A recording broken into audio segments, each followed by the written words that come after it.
Have you ever wondered how much of the world's population lives in extreme poverty? It's a question that's not often asked, but one that bears great weight and importance. The reality of global poverty is a stark one. Around the globe, nearly 10% of the world's population, that's roughly 770 million people, live in what's considered extreme poverty. These individuals subsist on less than $1.90 a day, the international poverty line set by the World Bank. But what does it mean for a country to be considered as one of the poorest in the world? It's not merely about low income. Factors such as gross domestic product or GDP, literacy rates, life expectancy, and more come into play. It's a complex calculation that takes into account both economic and social indicators, painting a fuller picture of a country's living standards. Now, you may be wondering, how can we compare living standards among countries when the cost of living varies so much from place to place? This is where the concept of purchasing power parity, or PPP, comes in. PPP is a tool economists use to compare different currencies and their purchasing powers. It basically tells us how much a certain amount of money can buy in different countries. For instance, $1 spent in the United States may buy you a can of soda, but that same dollar could potentially buy you a full meal in another country. By using PPP, we can create a more accurate comparison of poverty levels across countries. It allows us to understand not only how much people earn, but also what they can afford with those earnings. This, in turn, helps us to grasp the real impact of poverty on people's lives. The struggle to afford basic necessities, the lack of access to quality healthcare, education, and more. With this understanding, delve into the list of the world's poorest countries. Now, journey with me as we take a look at the first half of the 10 poorest countries in the world. First on our list is Burundi, a small landlocked country in East Africa.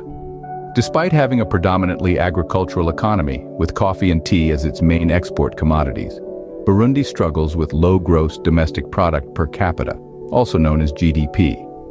This is largely due to its history of political instability, civil unrest, and inadequate access to education and healthcare.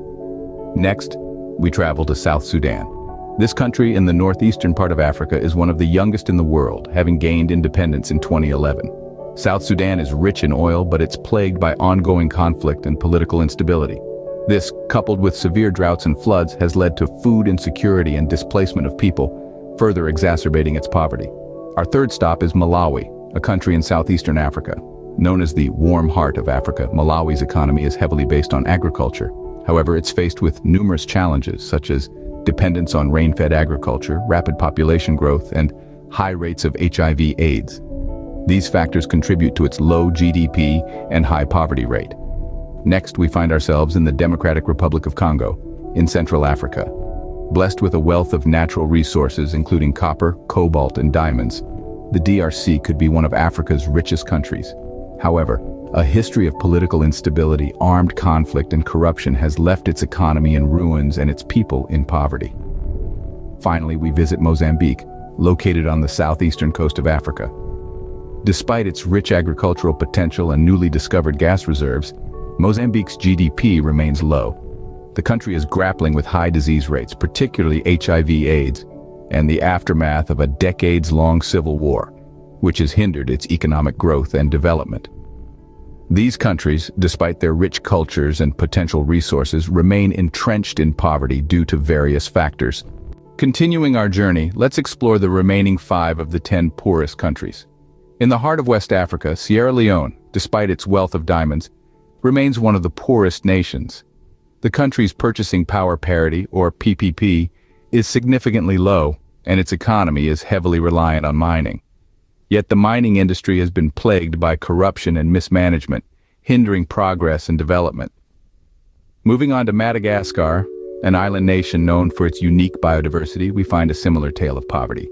Agriculture, including fishing and forestry, is the mainstay of the economy. But frequent natural disasters, from cyclones to locust invasions, pose a significant challenge, making it difficult for the country to break the chains of poverty. Traveling to Liberia, another West African nation, we find a country still recovering from 2 devastating civil wars. Liberia's economy is primarily based on agriculture and iron ore mining, but the aftermath of conflict and the Ebola outbreak have severely affected its PPP. Next, we venture to Niger, located in the Sahel region of Africa. Despite being rich in uranium, Niger faces severe challenges. Its economy, heavily reliant on subsistence farming, is vulnerable to climatic variations and desertification, making it one of the world's poorest countries. Finally, we reach the Central African Republic, a nation with a wealth of resources, including diamonds, gold, and uranium. Yet ongoing conflict and political instability have led to a significant decline in its PPP, making it the poorest country in the world. It's important to note that these countries are not poor because their people are lazy or unambitious, but due to complex issues often beyond their control. In conclusion, poverty is a global issue that requires collective action. We've journeyed through the stark realities faced by the world's poorest nations, witnessed the struggles they endure every day. The factors contributing to these conditions are many, and they are complex. Economic instability, lack of education, limited access to clean water and healthcare, and political turmoil. All these elements intertwine to create a cycle that's hard to break. But it's not impossible. With global cooperation, we can help alleviate the hardships these nations face. By supporting initiatives aimed at improving education, healthcare, and infrastructure, and by advocating for fair trade and economic policies, we can foster change. We must not forget that our actions, no matter how small they may seem, can have a profound impact. Every effort counts and every contribution matters. Let's remember we all inhabit this one world, and the poverty of one nation affects us all. Together we can make a difference.